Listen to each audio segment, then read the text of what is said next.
Bonjour à tous, j'espère que vous allez bien. Je vous retrouve dans cette vidéo pour vous parler de mes dernières lectures et notamment celles que j'ai effectuées dans le cadre de cette rentrée littéraire. Déjà, ça va être une vidéo sympa parce que j'ai eu que de très bonnes lectures. En premier lieu, j'ai lu Les Prénoms épicènes de Amélie Nothomb.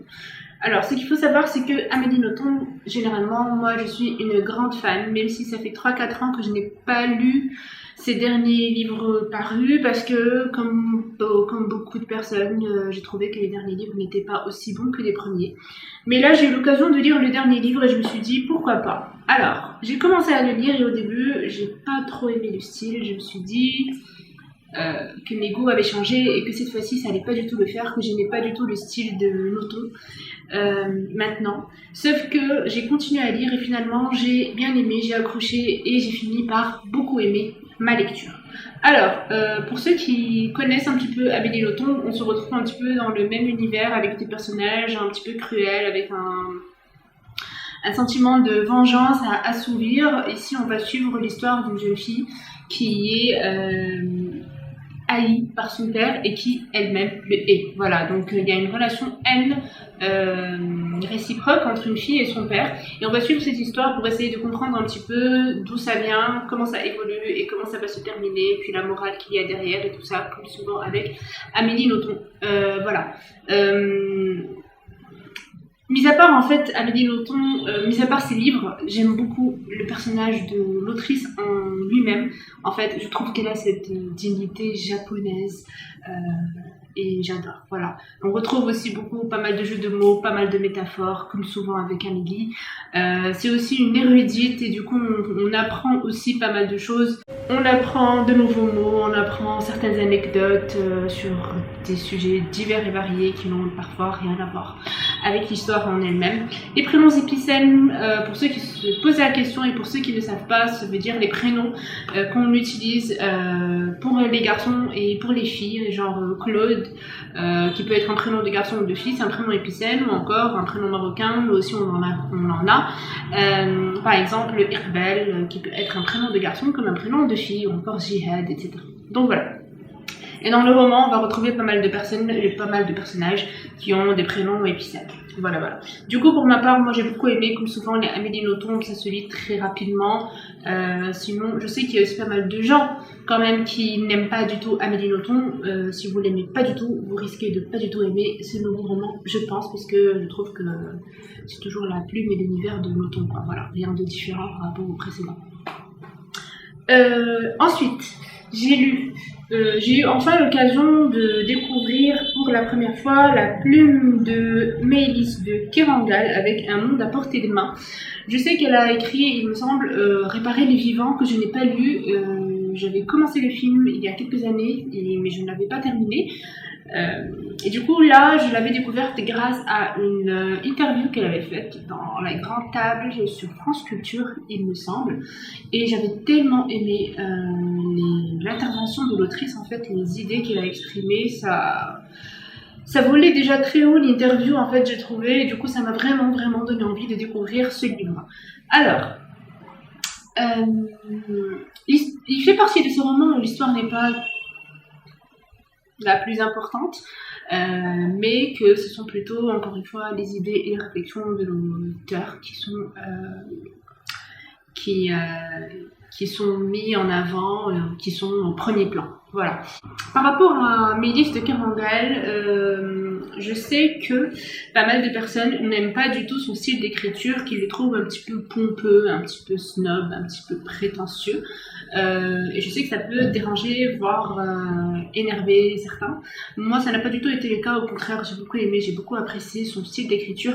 Il est vrai aussi que c'est une autrice qui apparemment est très portée sur la technique, c'est-à-dire que, par exemple, là, dans ce roman-là, ça va nous parler de 3 amis qui vont s'inscrire dans une école de peinture en Belgique. Et c'est une école de peinture particulière puisqu'elle ne va pas leur apprendre n'importe quelle manière de peindre, mais une technique de peinture qui fait du trompe-l'œil. C'est-à-dire qu'ils vont apprendre à repeindre des peintures originales et à faire des peintures trompe-œil. En fait, c'est un peu comme les peintures où il y a des illusions d'optique, voilà, où on a l'impression que c'est une peinture en 3D alors que c'est une peinture en 2D, ce genre de choses. Et l'auteur, parfois, s'étale un petit peu sur les techniques de peinture, elle prend vraiment des termes très techniques. Et c'est vrai que parfois ces romans sont comparés à des essais parce que voilà, on a l'impression parfois de lire un essai plutôt qu'un roman tellement elle peut aller un peu dans ce genre de détails. Et je sais que pour certains ça peut aussi les ennuyer ou trouver ça très long. Et franchement, je me rappelle plus si j'avais trouvé ça long moi-même, mais en tout cas ça n'a pas vraiment gêné ma lecture.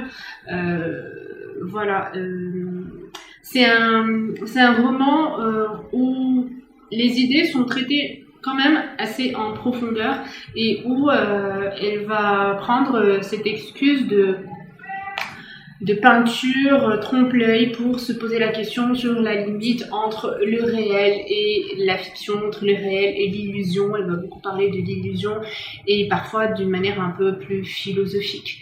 Et du coup j'ai adoré ses réflexions. Elle écrit très bien, moi je trouve. Elle est très poétique parfois. Voilà, ça a été vraiment une belle découverte pour moi, j'ai beaucoup aimé. Voilà, c'est pas un livre qui va me marquer, il fera pas partie de mes préférés de l'année, ni de mes préférés de toujours, quoi, mais c'était une très bonne lecture et j'ai bien aimé découvrir cette autrice et je n'hésiterai pas à lire d'autres livres d'elle. Voilà. Alors, ensuite, j'ai lu mon petit coup de cœur de cette rentrée littéraire pour l'instant, c'est Isidore et les autres de Camille Bordas. Alors, il me semble que c'est une autrice qui est française, mais qui vit aujourd'hui aux États-Unis et qui a écrit ce roman pour la première fois en anglais et puis ensuite il a été traduit en français. Isidore et les autres, pour moi, c'est exactement le même genre de livre que The Perks of Being a Wallflower, Le Monde de Charlie, ou encore Catcher in the Rye de Salinger, La Trappe-Cœur, ou encore Quand j'avais 5 ans, je m'ai tué de Edward Blutel. Ceux qui me connaissent savent que ces 3 romans font partie de mes romans préférés de tous les temps, de toujours. Et du coup, Isidore et les autres, ça a été vraiment une très belle découverte, une très belle surprise. Je ne m'attendais pas à retomber sur ce genre de roman. Alors, le point commun entre ces 4 romans, c'est que nous avons des personnages principaux qui sont assez jeunes, voire très jeunes, qui sont soit enfants, soit adolescents, qui sont généralement beaucoup plus intelligents que la moyenne, ce sont des sortes de génies. Ce sont aussi des romans où la plume et le style d'écriture est assez enfantin, assez innocent, très sensible, et où on a l'impression que c'est un enfant ou que c'est une personne très jeune qui écrit le roman. Ce sont aussi 4 personnages qui sont assez renfermés sur eux-mêmes, qui sont pas mal introvertis et qui sont très sensibles au monde qui les entoure. Et du coup, pour moi, c'est tous ces ingrédients-là, quand ils sont réunis, il y a de très très très fortes chances que j'adore le roman. Alors, ici, c'est l'histoire de... Ici, en fait, on est encore plus comblé parce que Isidore fait partie d'une famille où il a 5 frères et sœurs, il me semble, ou alors c'est lui le 5e, et où les 5 sont des surdoués. On a 5 génies avec différentes formes de génie, et du coup la lecture c'est juste trop bon, c'est pas mal de... On est gâté en fait sur ce genre de réflexion, ce genre de regard que peut avoir un adolescent très intelligent sur le monde qui l'entoure. La particularité d'Isidore par rapport à ses frères et sœurs, c'est que lui ne se considère pas du tout comme un génie, il pense qu'il ne l'est pas, il pense qu'il est beaucoup moins intelligent que ses frères et sœurs, il n'arrive pas à suivre les discussions qu'ils ont, il n'arrive pas à suivre les conversations, il n'est pas du tout intelligent de la même manière qu'eux. Ce n'est pas un génie scientifique, ce n'est pas un génie artiste, ce n'est pas un génie philosophe, parce que en fait ses frères et sœurs, chacun est très doué dans une de ces matières-là.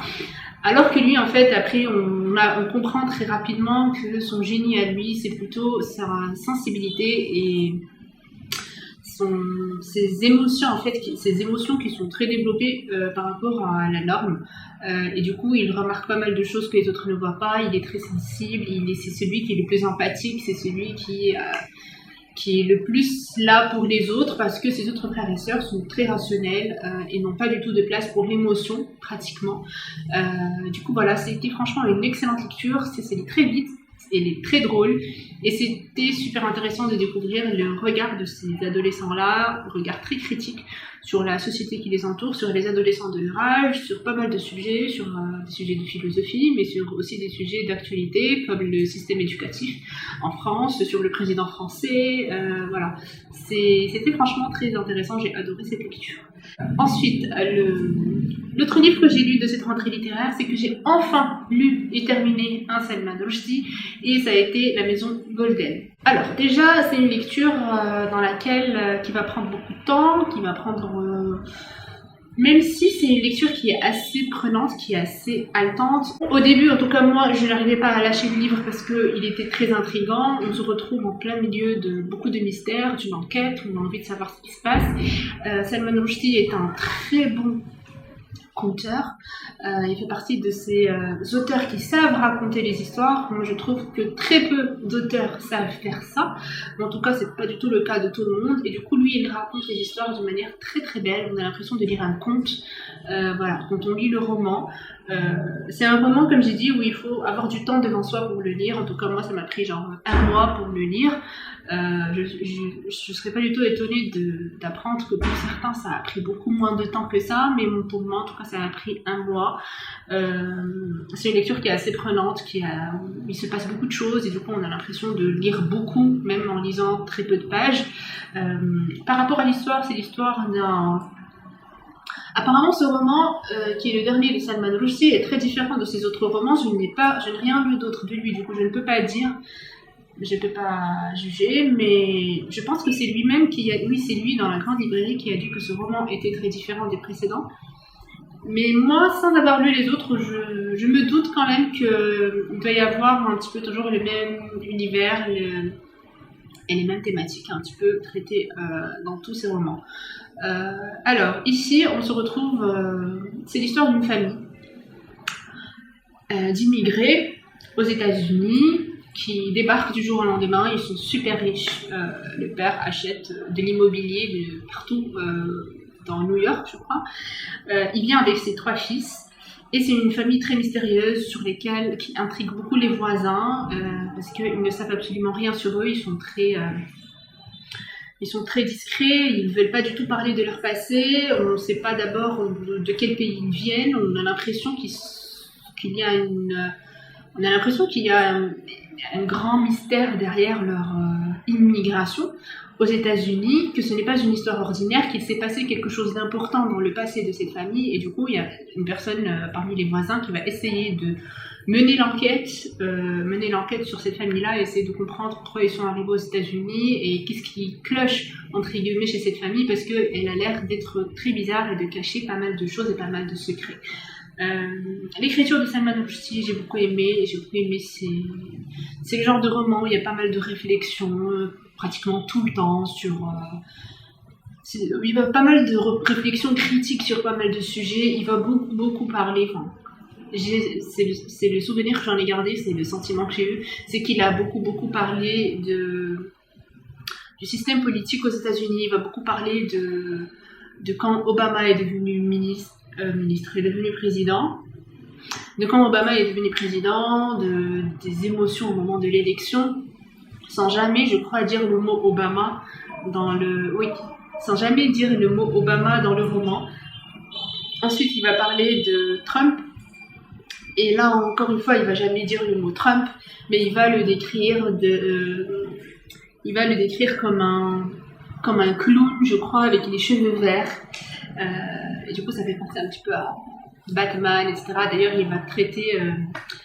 quand il parlera de Hillary Clinton, je pense je me rappelle bien, il parle d'elle en disant Catwoman, et l'autre, c'est le clown fou aux cheveux verts. Il y a pas mal de métaphores, il y a pas mal d'images assez sympas dans le roman. J'ai beaucoup aimé, je n'ai pas du tout été déçue par l'écriture, ni d'avoir lu enfin un premier roman de Salman Rushdie. Je lirai certainement Les Versets sataniques après, et Les Enfants de minuit, et Joseph Anton. Voilà, je pense que ce sont les principaux. Ça n'a pas été le gros coup de cœur, même si je pense qu'au moment, parfois, pendant ma lecture, je me disais, est-ce que ce ne serait pas ma meilleure lecture de l'année? Voilà. Mais finalement, non. Ça veut juste dire qu'il y avait vraiment des passages qui étaient très bons. Voilà. C'est tout pour la rentrée littéraire pour l'instant. Je suis encore en train de lire d'autres de cette rentrée littéraire. J'en ai pas fini avec elle parce qu'il y a quand même pas mal de livres sympas qui sont sortis. Voilà, c'est tout pour cette vidéo. Je vous souhaite de passer une bonne semaine, faites de bonnes lectures et à bientôt. Salut!